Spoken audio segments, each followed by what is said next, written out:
What is good, ladies and gents? How are we doing out in the world there tonight? Happy Monday to you guys. Fresh new start, fresh new week, and we got a lot of stuff to cover tonight. This is the BCS show after hours, baby. This is where you're going to hang out with the fellas, chop it up. We got the Jones brothers in here tonight, and of course, we got the money man. Guys, give us a follow on TikTok, Instagram, anywhere you can find us. That's at the Bet Champ Show for all your sports news, sports bets, anything you want. Ask us questions, give us some comments. We'll give you a shout out on the show and throw you out there, make you feel the right way. But let's do a quick little intro, little roll call in the house, of course.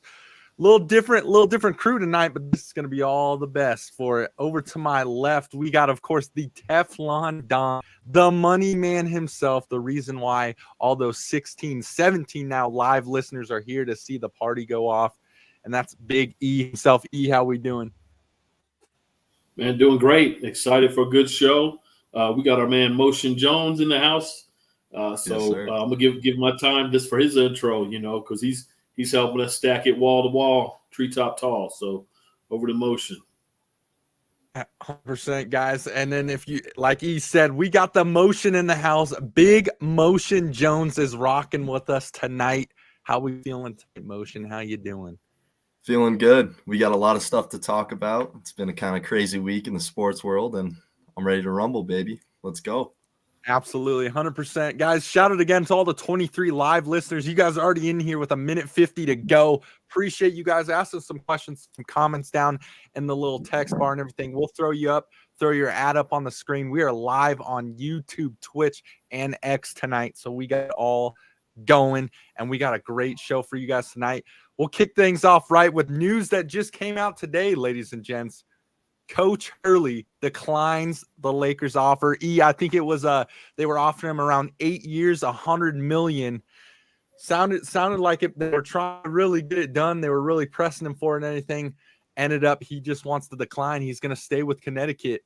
Your thoughts on this, my guy? Hey, I think it was Saturday. Saturday we talked on this a little bit. I just don't think it was a match, right? And Coach Hurley's not the guy that's going to go chasing the money. I heard 6 years at $70 million, and still that's a lot. But he's just not – he's a great college coach, but he's not – I don't want to call him not a pros coach, but he's we'll put it like this. Is the Lakers – you guys think of Lakers as a coach away from winning? You know what I mean? He right now is a two-time – he's back-to-back defending NCAA champ. He's running NCAA. And remember, too, NCAA coaches are the stars. NBA players are the stars, and the coaches are secondary. He's got it all there. His family's from there. And I was watching the show. I forget which one it was, but they showed a clip of him in January. They were playing Georgetown, and they were up 13. And Georgetown went on like a 6-0 run. He calls timeout and just fucking blasts the team. What the fuck are we doing? No defense, this, that, in a meaningless game against Georgetown. Like, what's he gonna do with the pros? He's gonna blow a gasket with those Lakers, But I don't think we said that earlier. It's not a match. It's not that he can't coach, but he's not. That's not the team for him. I think he made the right choice, and eventually the bag will follow him. He'll get to where he needs to be, but he can go. He's going for a three-peat. Oh yeah, and the kids, the high school kids, are wanting to go there. He's already got his recruiting chain going. He's good. He's solid. So, I don't know. I think the other part is too. Sometimes, these Brian Windhorst and these guys, and they have their little insiders, but that was something that should never gotten out until today, And then once he declined, it never should even be talked about. But they always, these leaks come out before the news is done and it's finalized, and it puts the Lakers in a bad look, right? What are you going to do now? Go back to JJ Redick? Yeah, now they're scrambling. Now I did see right before the show. Jay Wright, the Villanova coach. Yeah. I saw he. Yeah, I saw he's possibly in the talks. Who knows? But he gave up a lot of money, but I think it was the right call in the end. He's got Coach K legacy going possibly down there, down at UConn. and he owns the state. He's not paying for any steak dinners. He's got a good gig. His wife's from the tri-state area. We talked about that. She didn't want to move. Yeah, well, I'm going to go fuck around with these guys. I'm going to go fuck around with AD. Personalities. Yeah, real quick, and then we'll go to Max. I think the number that this guy, Coach Hurley, is going to get paid regardless anywhere he could choose to go, really, and everything. And I think to what we're saying too, it's a big step now moving over to the NBA where now you're no longer the star. You have to rely on the players you have there. You could have a lot of divas over there. Obviously, who knows how it would have worked out working with LeBron and AD and everything like that. And the man's just coming off of two back NCAA championships where he's the man. And to your point too, students are now going to want to go into that school. If you're a ball player, you're going to want to Coach Hurley, especially with the specifics he does in his coaching style within the college form and everything. It's just beautiful. He's going for the three-peat. He's going to get paid regardless. Why not stay somewhere where you're already accepted at the highest level very well, and where you're going to do a lot more damage going into it and everything. And then back to kind of what you said with the whole Lakers thing. Yeah, really, who knows what the Lakers are going to do? You hear one thing, you hear this, and you hear that, especially within the media and whatnot. Obviously, there's going to be a lot more talk now with JJ Redd and everything. You're going to hear a lot more of that in the media and everything. I do think Coach Hurley would have been great for the Lakers. He would have been their best option by far, just with his coaching style and everything. But to what you said too, that they're not a coach away from a title or anything. They got a lot more moves to make beyond a coach and everything, and that's a lot more figuring out to do. But I'm happy Coach Hurley staying with Connecticut because I do want to see him make that three-peat, and I honestly think they will. They've just been so dominant within these past tournaments and whatnot. What you got for emotion? Yeah, I feel like you said it best. Coach Hurley being at UConn, he kind of built a pipeline there. He built it up, and that recruiting class was going to be big. He can build that team around, and I just don't think with the Lakers it's a good fit for him. He's not building up the team around there. He's working for LeBron James. That's LeBron James's team, and he's coming in with some superstars. And with that, I feel like, yeah, it's better for him to stay with UConn. He's, got that two-peat going for a third.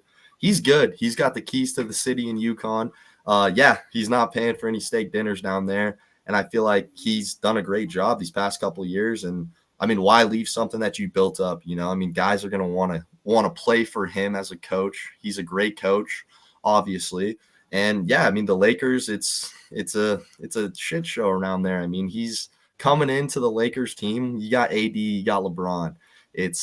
It's not really, the keys are, not really in the past. He's not driving the car himself. He's got LeBron James and AD. So I think he made the right decision. He's gonna get paid regardless. That's just what's gonna happen, just with his credibility and everything he's done.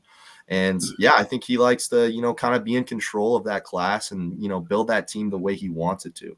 And why leave something when you've already, build it from the ground up? And that next recruiting class, there's going to be a lot of guys who are going to want to play for the coach. And I couldn't agree more. I think it's a good decision. The Lakers do need a coach, and they're obviously scrambling. They're freaking out. They got one of the best players in the world, LeBron James, and they're trying to get a chip, but I just don't think it's a good fit. And there's talks of, different coaches coming in and out. And what the Lakers are going to do next, it'll be interesting to see. But I couldn't agree more. I think he is perfect where he is, and I think he's very comfortable. He's good at UConn, and they're going to be good regardless in the next couple of years. So I think he made a great decision. I think to what both of you guys have pretty much said tonight and everything, you're already a legend in play, and you still have more of the story to be written. You still have more of the legacy to actually capture there. And you've given so much to the place right now. Why leave? I really think money's not really a matter for Coach Hurley at all. With everything he's already accomplished, it's going to new him and whatnot, and he has so much more to create for UConn and whatnot. So I think we're all kind of in agreement. It's great to see him stay with them and whatnot, and we'll end up finding out what the Lakers do later. But this is the BCS guys after hour show. We are off and rolling. 32 live viewers and listeners in the chat tonight, guys. Appreciate you guys being here. Let us know what you want to hear. Throw some comments, throw some questions. We'll give you a shout out on a live show. Always love you guys here. We will always give you a shout out. It's great to be chatting with you guys. We love talking sports, talking a little trash here and there, getting you guys all that action as we always do. Our next subject, though, fellas, we got a pretty controversial one right here, and it's, taking storm with everything that's kind of going on and whatnot, and that's Caitlin Clark left out of the women's Olympic team. What are we thinking on this one? Tragic, right, wrong? Where are we going with this one, E? I think it's right. I'll be honest with you. I don't know I know a lot of people don't agree with that. Who are you going to leave off when you look at that team? Who are you leaving off? We talk with other sports. This is the same. There's levels to the game, and she's awesome. And we talked on this. She's the highest scoring player in NCAA history, but that's the NCAA. This is the WNBA, and there's layers to it. And I got it. Maybe Taras or one of those, maybe not, but they're the legend players. Those are the Steph Currys who make the Olympic team. She's won 3 golds. She's going for that 4th. You know what I'm saying? So there's just levels to it. Who are you going to take off? That's a good 12. That's a solid 12 players. She just has to wait her turn, and like she said, she'll just work on it and get better. Conspiracy theorists, others, they can, and maybe so. Dawn Stanley's the coach. I know her and Dawn didn't necessarily see eye to eye, and then the LSU assistant coach is the other coach that picked those players. But I'm not buying on that, and I'm just looking at it as there's levels to it, and there's patience. All right, Rook, you're here, Rook, you're doing your thing, but yeah, this is different levels, and we're going for a gold. That's what the country's trying to do, is win a gold. So you get those veteran players in there that's done this before, and you go. And she'll be there. She'll get hers. It's just take your time. But honestly, who would you leave off? So I'm not. Yeah. And gosh, I heard it on the radio today. There's one girl right now who I think she has something going on with her. She's injured and everything. She made the team. But they're going to see where she's at when it comes closer and everything. And if she's not there, there's another girl in that 12 slot, I want to say it is, who isn't even Caitlin Clark, who they're talking about too. But then they're like, well, is this where you bring Caitlin Clark into it? I agree with you, Eric, in the sense of, there's merit to this. You kind of earn to get on this Olympic team. They're going for the gold. This is up against the world. I totally agree with that. That's why Tarasi's on there, right? She's not as great as she once was, but she's that legacy player that needs to command and lead the team here. Here's where I kind of think they fumbled a little, though. I mean, you're going up on the biggest stage, the world and everything, and you have so much hype around the WNBA right now with Caitlin Clark. Why not have her, even if she's on the bench and everything? I kind of look back to some of the past men's Olympic teams with the you get the Dream Team and the Redeem Team and all that stuff. They always brought up that young freshman, got that the freshman player coming out of college. When you were talking the Christian Laettners, the Anthony Davis, you always had that high-end college player coming up with you on those Olympic teams. Why not let Caitlin Clark be that in this first year?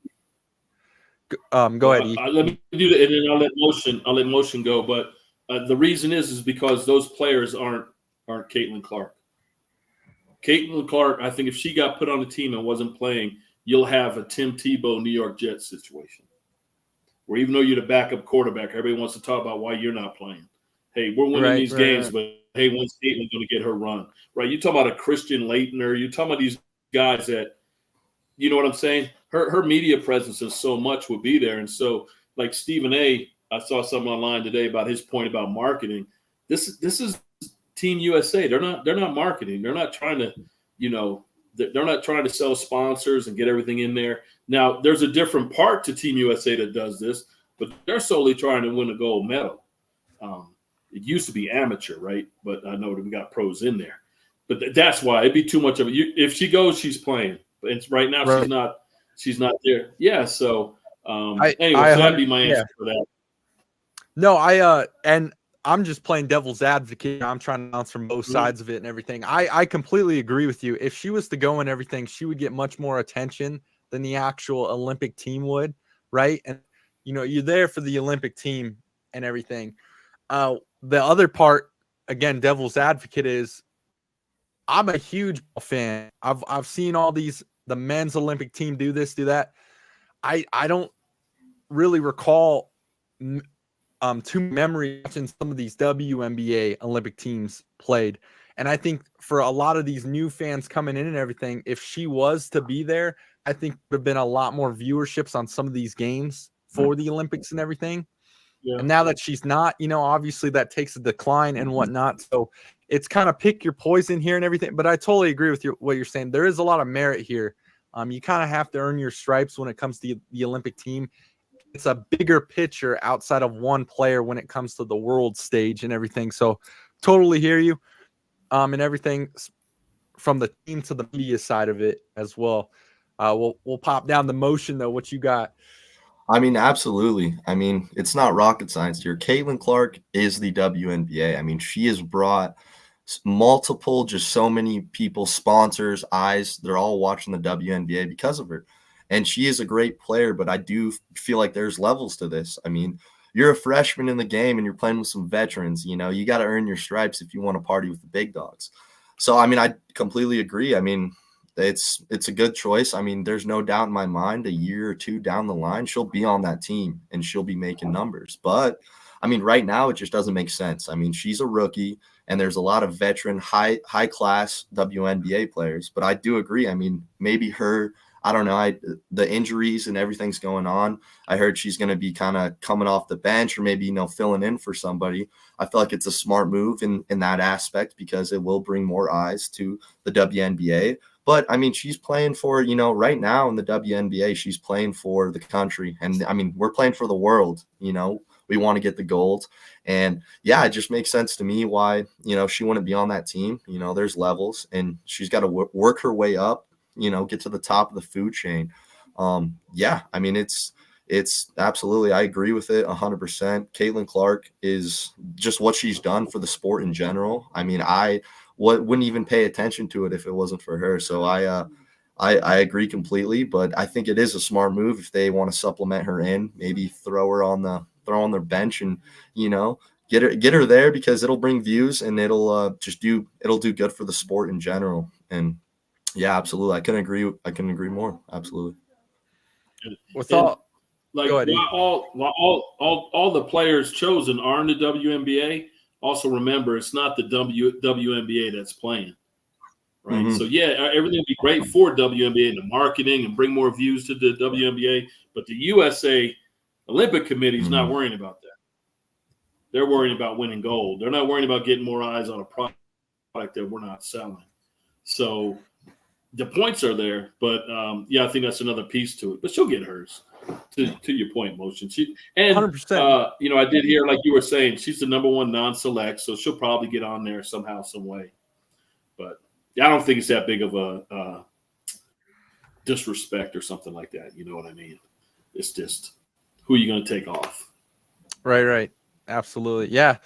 With all that, though, I think we'll get more of this in a couple later shows, but these Olympics, all sports are going to be very exciting and everything. I'm looking forward to it.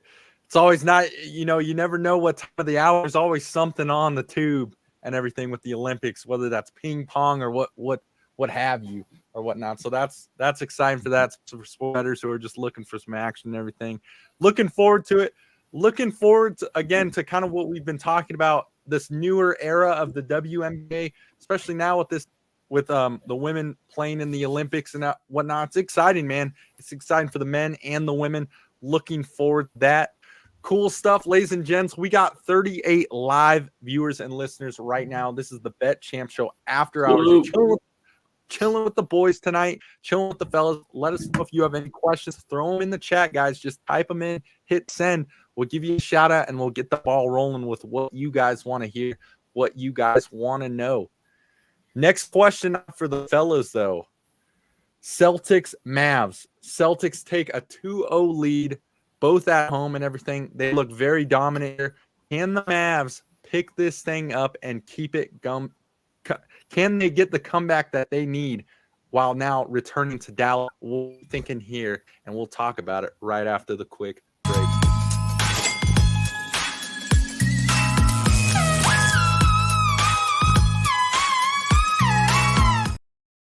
Appreciate all the live viewers and listeners here, guys. This is the Bet Champ Show After Hours. What I left the fellas was Mavs, Celtics. Celtics up 2-0. Where do we think the series is going to go from here? What do the Mavs need to do now going back home to Dallas? And we'll start with Big E.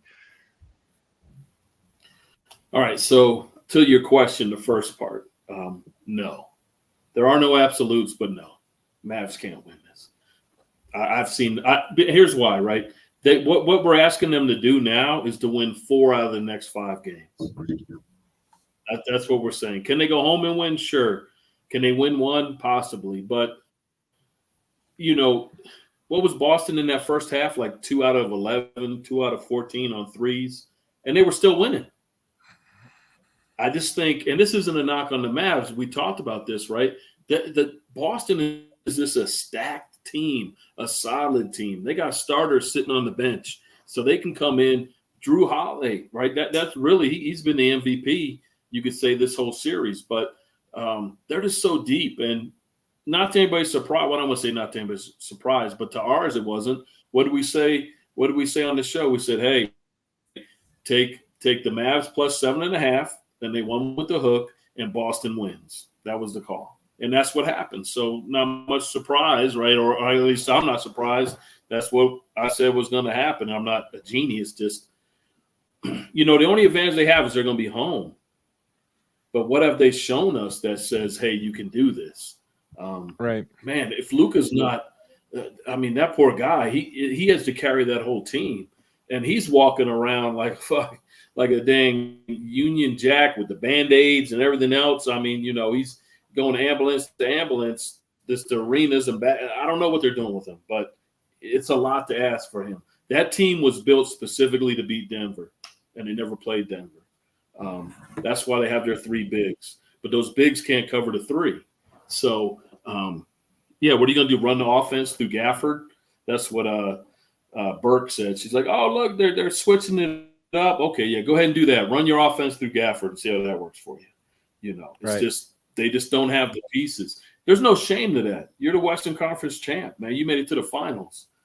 But you're facing – this team is probably going to be one of those historic teams that they'll talk about 10 years from now. Remember that Boston team? They'll put that team up against other teams just because of how deep they are. And if Porzingis can get well, yeah, I would say no. Anything can happen, but if we say that they can, we're saying they can win 4 out of the next 5 games. And the games haven't been that close to me to show that. So, yeah. Yeah. What you think, Motion? Yeah, absolutely. The Celtics, they got the guys. At the end of the day, they have that team, that stacked team who can, compete against anybody. And it shows. They got Kristaps Porzingis coming off the bench. That guy healthy is a scary sight, and he's just a bench player. They got the guys, and they got the motive. I don't see Mavs coming back in this series. They're down 2-0 right now. And it'd be a long shot, but they need to, from a Mavs perspective, they need Kyrie Irving's got to step up a little more. Luka can't do it all. He's carrying the team on his back.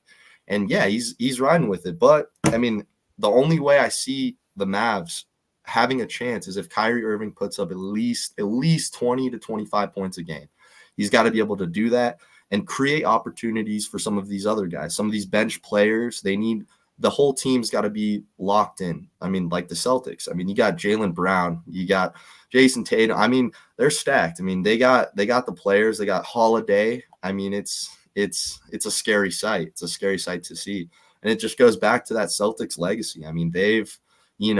They've always been good, no matter what. As far as time could tell, the Celtics have been that team. And this team now it's a scary sight, and they're not going anywhere. They're going to be good for the next, 5 years. They're not going anywhere. This Dallas team, they really need to lock in and, have some opportunities for these bench players and these these other role players to step up because, I mean, Luka's just taking it all. I mean, it's all him. You know, he's carrying this team on the back, which he's a great player to do. But when you're playing a team like the Celtics, you know, you need those key players to step up, you know, and, you know, do some work because at the end of the day, he can't do it all. And it's shown in this series. And I mean, going down 2-0, it's not looking good for the Mavs. It's really not. And I mean, the Celtics are on fire. They're not going anywhere, and they're gonna play their best. You know, they're gonna bring it every single game. So these Mavericks, they gotta round up the troops. You know, get everybody involved. That's the biggest thing is they need to get everybody involved because I mean, the Celtics, it's a scary sight. I mean, Porzingis when he gets healthy, and he's a bench player now, but when he's putting up numbers, it's going to be damn near impossible to beat those Celtics. You know, I like the odds for them. And, Mavs just got to regroup and, you know, show out. And, I mean, that's all you can do. Kyrie Irving's got to step up at the end of the day. There's not much going on with that Mavericks team. They need to get everyone involved, get some more rebounds, you know, pass the ball, make some plays. Absolutely. I feel like the Celtics are going to, you know, sweep away with this one, but I'd like to see a little bit more out of the Mavericks. We talk about and that's a good point. I was just going to say it's a good point by motion because when you watch the Mavs the first two games, it's almost like we're going to the park to play ball. They're really not running plays. They're really nothing set. They're just kind of out there just trying to move around, get open, run into each other. Luka's jumping, passing, can't get it out of his hands. There's nothing set for them. And credit Joe Mazzulla. I mean, this is, I guess, going to be his crowning as one of those new era coaches that are coming up because through the playoffs, Dallas was hot, probably the hottest team, right? And he's figured this out, and he's locking these guys down, and they're doing it. So good for Joe. But, go ahead, ZJ. I was just going to say, you know, we've talked about how dangerous Jaylen Brown and Jason Tatum can be when in reality of this series – this goes to show how dangerous the whole Celtics team is in general. I mean, these guys are really not showing. Jaylen Brown and Jason Tatum don't have to really do too much because they have so much great players around them. Max was talking about Kristaps Porzingis coming off the bench too with injury, just swacking threes, doing what he does best. And then we talk about Jrue Holiday. Jrue Holiday was 11 for 14 last night, 2 for 4 on three-pointers, a total of 26 points. He's the point guard of the team and had 11 rebounds last night. I mean, that's remarkable. That is remarkable. That's a team unit. And then you just talk about Derek White too. They just have so many guys that if one guy is not, it doesn't even matter because they got that team around him. And again, we go back to what E was kind of preaching in the last couple episodes about these guys made the right moves in the offseason because they wanted to win this damn thing. And that's exactly what they did. They had to lose some guys, but they were like, no, we're going to bring some guys in, especially with Porzingis and just everything this management has done. Joe Mazzulla has done an excellent job. There's a vision here with this Celtics team, and they're just going to – these guys are scary, man. This is a tough team. This is the best team in all of basketball, and they've proved it all year long, and it's just truly remarkable. Going back to the Mavs side of things, to what you both were saying too, Luka's doing his thing. I think everyone knew he was going to do his thing. But, I mean, when you got a team like the Celtics where everyone can do their thing, that's not good enough for Luka. Kyrie is just not – we're not getting enough production out of Kyrie. He has to have 25 a game if they're going to make this a series. It's really scary right now. I'm scared for the Mavs because they just do not know how to defend this Celtics team. And I truly think if you're the Mavs, you have to win this next game at home. You have to win this next game. It's a complete must win here. But, I mean, I just think the Celtics are so strong right now that I think they're really like, you know, screw these guys. We're just going to win the whole damn thing now. You know, we're not waiting around for anything. And that's really their mindset going into this. So, interesting to see. Next game's Wednesday night. We're going to see what happens. That's game 3, ladies and gents, in Dallas. Appreciate all the live viewers and listeners. We got 44 of you guys in here right now. Throw some comments, throw messages. What do you guys think of the series so far? Do you think it's going to be a bloodbath, or do we think the Mavs are going to come out from under the grave and get something going? Who knows? We're going to find out. But, yeah, it's tough right now if you're the Mavs. I mean, like he said, they were really built to beat the Nuggets and everything. The Celtics were built to beat everyone. They were built to win the damn thing, and that's surely what they're doing at this moment. But to just to go on with it and everything, just to get to the second portion of the questionnaire, we got a little shorter show for you guys tonight, but to go around with the fellas here, prediction-wise, Game 3, again, Wednesday night, what are we seeing? Who are we taking? Who are we leaning on? Who needs to step up the most? And who do we think is going to be the breakout guy in entirety for the game? Start with the prediction time. Well, I've ridden Dallas twice now. I'm 1-1 with that, but I'll go with Dallas in this game just because this is it. This is all out. No one's won that 4 in a row, so they got to win this, right? We say they have to. Maybe they will. They won't. So I'll take Dallas again in the points. You know what? Where the spread's sitting? It's got to be. I want to say it's around like 8.5 or so. Yeah, or maybe they changed it. I'm looking at it. If you want to go ahead and motion, let me check something. Then you can go ahead and motion. Yeah, I mean, I agree completely with Big E on this one. Dallas needs to win this game. 1.5. It's a pick 'em. Yeah, 1.5. absolutely. Yeah, I mean, they're playing at home. This is a must-win game. They lose this game, it's over. I'm sorry, it's over. They gotta be productive, and they gotta they gotta follow through with this, because if they lose a game at home and they let the Celtics go up 3-0, it's not looking good for them. They need that production all around. Everybody's got to be on their game, especially Kyrie Irving. I mean, he's a great player. We've seen him do great things, and this game is the game for him to do that and show that. Luka can have 30 points, but he's got to have at least 25, and I'd like to see some of those other players, putting up at least 20, because they don't stand a chance against these Celtics. But I'm taking Dallas on this. I think they're pissed off, and they got something to prove in this game. And, I don't think they're going to go down without a fight. They're not just going to, roll over and, just lose to this Celtics team. So I feel like, I got Dallas in this one. And if they let it get away from them, then it's over for them. I mean, it's a one-way ticket home. Start the buses, get them back on that PJ, because, this is it. This is it for the series, and they just got to be productive all around. It's got to be, we got to be making plays. It can't be sloppy basketball. They got to set some stuff up, get guys open, and knock down some shots. Otherwise, they're going to be going home. They're going to be going home early than they wanted to. So, absolutely. I got Dallas in this one. They got a lot to prove, and I feel like, they're not just going to, give up and, let Celtics, take this one. This is a massive game for the series, and they got to win it. It's a must win. Absolutely. Yeah, so DraftKings has it right now, Dallas -1.5. And, these are those times you see those lines and you like, your initial thought is, oh, Dallas is wrong. Or Vegas is wrong. What are they thinking? Vegas know what they're doing.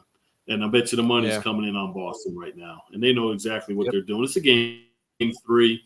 To your next point, or the other question, usually at home, your B players play better. Well, not usually. They always do. So I think if they're going to win, it's going to be Washington. It's going to be Derek Jones that are going to pull the Mavs up. Not to say that Luka, Kyrie aren't doing theirs, but those will be the guys that are coming in and getting theirs in there as well. It has to be, because if not, it's a wrap. So I look for PJ Washington and Derek Jones to perform well and carry him through this with Luka. This is these game 3s here, especially when a team is up 2-0. This is generally where that gentleman's sweep kind of comes into play, where you're going to see the Mavs, get one here, might sneak by with one and everything. To what he's saying with Vegas. Vegas knows that everyone's going to be betting big money on the Celtics. But again, it's a must win for the Mavs. I mean, they have to. If they lose this game, the whole thing's blown out. Everything, they have to win this to just make it even something or whatnot. So you're going to see a lot of different stuffs. Hopefully, a little bit of a different scheme, coached up by Jason Kidd and whatnot. And to what Max said again, and it's got to harp on this, just have to have production from Kyrie Irving. Have to. I mean, there's no more being quiet now. I mean, he knows this. I mean, it's too late to be scared. It is way too late to be scared. It's time to kill. And so you got to do something. And you got to do something if PJ Washington and if you're Hardaway Jr. Same thing. We need production out of these guys over here on the Mavs team. It's win or go home, baby. I mean, so just because of what Vegas is saying right now, and usually what recent past have shown, I'll take the Mavs in this one. This is that one sneak away game, but I'm still looking for that gentleman's sweep here with the Celtics. I mean, the Celtics have just changed my mind completely about their style of play and everything. They're just so dominant. I mean, just watching these guys, it's like, good Lord, I don't know who can hang with these guys when they're at their best and whatnot. So rocking with the Mavs, coming back to Dallas. Make it a series, please. I mean, please. That's all. That's what us sports fans want. We want a series. We were excited. I mean, we were coming into this before game one even started saying, man, we're excited. We got Luka versus the Celtics, and we just have not seen anything yet. And it's honestly been boring. We'll take the Mavs in this one, ladies and gents. We'll see how we're doing. Game 3, Wednesday night. Let us know in the comment section, guys, who you're rocking with and how many games you think this will go till a winner is declared. Guys, 45 live viewers and listeners, appreciate you guys being here tonight. Always appreciate you guys on this Monday night. We got more things coming to you guys throughout the week, more content. Let us know what you want to see in the comments. Let us know what you want us to talk about. We love having you guys hang out with us. We love chopping it up, talking sports. Cool little crew in here today. Big E, Motion Jones, Sach is out. Family matter, he had to be out. So we always wish Sach the best. He'll be back for the next show and everything. No Wit tonight, though, ladies and gents. So we have to put the signal out. Have to see where the man's at. No Wit. The Wit signal is out, though, guys. We haven't forgotten about him. But quick little short show tonight, but covered the basis and everything. Here's what we like to do, though, ladies and gents. Yeah, we're going to just quick around the room for the fellas. What's on our minds tonight? Anything in the world? What do we want to throw out there to you guys in the world? And we'll start with Big E. NBA is getting ready to wrap up, and there's baseball, we got UFC, there's other things, but nothing takes football. And I'm about ready to start diving into this football. I don't care if it's June, July. We need to be talking about it. Let's get this going. We all know that's where the bag's at for us. So I think going forward or in the future, short future, we'll start talking some college football, start talking some of that NFL. That moves the needle. So looking forward to that. So even though there's no more NBA, we'll still have a lot to talk about on here. 100%. What you got, Max? Yeah, absolutely. As the NBA is coming to an end, that football season is approaching in the fall. And that is where the money is. That's where you make the big bucks. And I'm excited for it. We do need to start talking about it. But I'm also excited for this next UFC match. I mean, Conor McGregor is coming back, ladies and gentlemen. He will be in the building. And it's a big fight, man. There's a lot of shit talk going on, and you got to love it. You got to love it from a guy like Conor McGregor who put UFC on the map. He's back, and he's all fucking juiced up, but he looks like he's been ripping a couple steroids. And it'll be a fun one to watch. I'm excited for this one. UFC 303 is going to be insane. And I feel like it's going to bring a lot of attention, more attention to that UFC. I mean, if you guys have seen Roadhouse, McGregor McGregor did what he does best. He's that fucking guy. And I'm excited for that. I'm excited for the UFC, excited to start, getting back into that football because that's where the big bucks are. I mean, we'll see how the rest of the series plays out. I kind of feel like we kind of know the direction it's going to go in, but hey, let's make it a fucking series. As a sports fan, you want to see the best games possible and you want to see it go down to the wire. But yeah, I'm excited. Absolutely. That's all I got. That's all I got for you. There's probably a handful of guys, maybe 3, that I think of UFC that carry the needle. As Dana White's term, moves the needle. Conor leads the way. There's there's Jones, and then throw in a Diaz brother, and you got money. All the Diaz brothers, Connor and Jones, they're top dollar. They get a lot of good cards. We just had a good card 2 weeks ago. But, man, there's nothing like a Conor McGregor fight. And so, yeah, that's coming up soon, and hopefully he makes it to the fight. We'll see. But, yeah, we got a lot to talk about on that, and I'm looking forward to that. I enjoy it. But then NFL, some college, and we'll be okay. Absolutely. Your wife is in me DMs, baby. Absolutely. Yeah, I'm excited. With a snapped leg. He's sitting there with his leg snapped in half, talking about get your wife out of my DMs.